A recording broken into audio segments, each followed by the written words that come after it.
চান। পোশাক আমার পরিচয়, পোশাক কোনো ট্যাগ না। আমাকে আমার হিজাব দিয়ে কেউ ট্যাগিং করতে পারবেন না।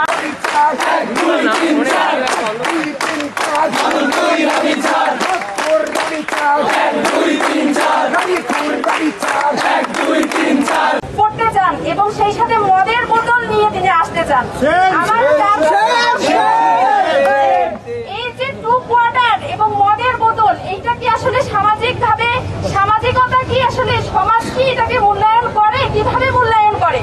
তিনি যে বোরখা পরা ছবির সাথে এই কথা বললেন, বোরখা পরাকে কি সামাজিকভাবে আসলে অবমূল্যায়ন করা হয়? আমরা জানি যে এই দেশের সংখ্যাগরিষ্ঠতাই আসলে বোরখাকে মূল্যায়ন করে, কিন্তু তিনি যে বিষয়টা বলেছেন, আমরা এখন তাকে যদি চ্যালেঞ্জ ছুড়ে দিতে চাই যে ঘরে বসে যাবে না। আমাদের বিশ্ববিদ্যালয় সবসময় কি করে, যাদের বহিষ্কার বা অপসারণ করা হয় ঘরে বসে তারা বেতন নেয়।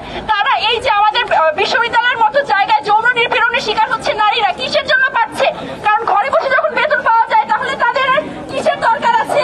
এই তাদের সর্বোচ্চ শাস্তি ঘরে বসে বেতন। আমরা এমন কেন আইনে এখনো থাকবো? এই 25-24 পরবর্তী সময় 73-এর এক কেন সচল থাকবে? আমাদের দাবি এইটাই হবে যে এই এক পরিবর্তন করে যেমন করে হোক এই স্বায়ত্তশাসিত প্রতিষ্ঠান থেকে একটা স্বাধীন প্রতিষ্ঠান আমরা চাই, যেখানে কোনো প্রকার স্বায়ত্তশাসন কাজ করবে না। সকল প্রকার অন্যায়ের বিরুদ্ধে আমাদের সবসময় সজাগ থাকতে হবে, সেটা পোশাক হোক আর যাই হোক। পোশাক আমার পরিচয়, পোশাক কোনো ট্যাগ না। আমাকে আমার হিজাব দিয়ে কেউ ট্যাগিং করতে পারবেন না। আমাকে কোনো সংস্থার সাথে নাম জড়িয়ে দিতে পারবেন না। এটা আমার পরিচয়।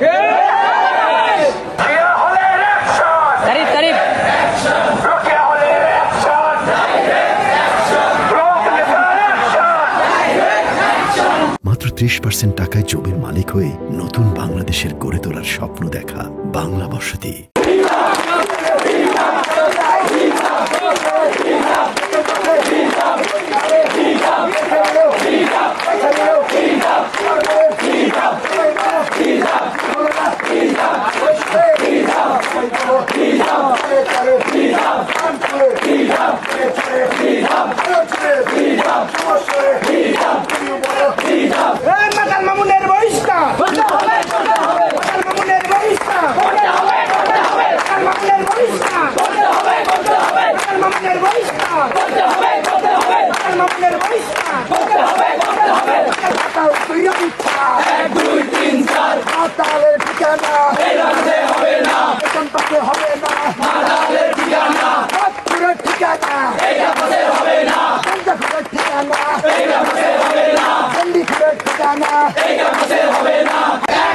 আমার তোমার অ্যাকশন, ডাইরেক্ট অ্যাকশন। আমুনের দুই গালে জুতা মারো তালে তালে, জুতা মারো তালে তালে। আমুনের দুই গালে, আমুনের দুই গালে জুতা মারো তালে তালে, জুতা মারো তালে তালে। আমুনের দুই গালে, আমুনের দুই গালে জুতা মারো তালে তালে, জুতা মারো তালে তালে। আমুনের দুই গালে।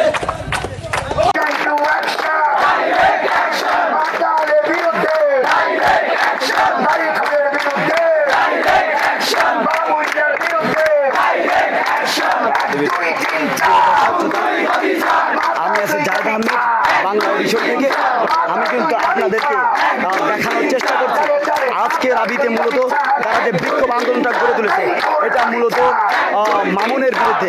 রাবি শিক্ষার্থী মামুন যে কিনা হিজাবের বিরুদ্ধে কটূক্তি করেছে, এই জন্যই মূলত আজকে রাবি শিক্ষার্থীরা, সাধারণ শিক্ষার্থীরা তারা কিন্তু এই বিক্ষোভ আন্দোলনটা গড়ে তুলেছে।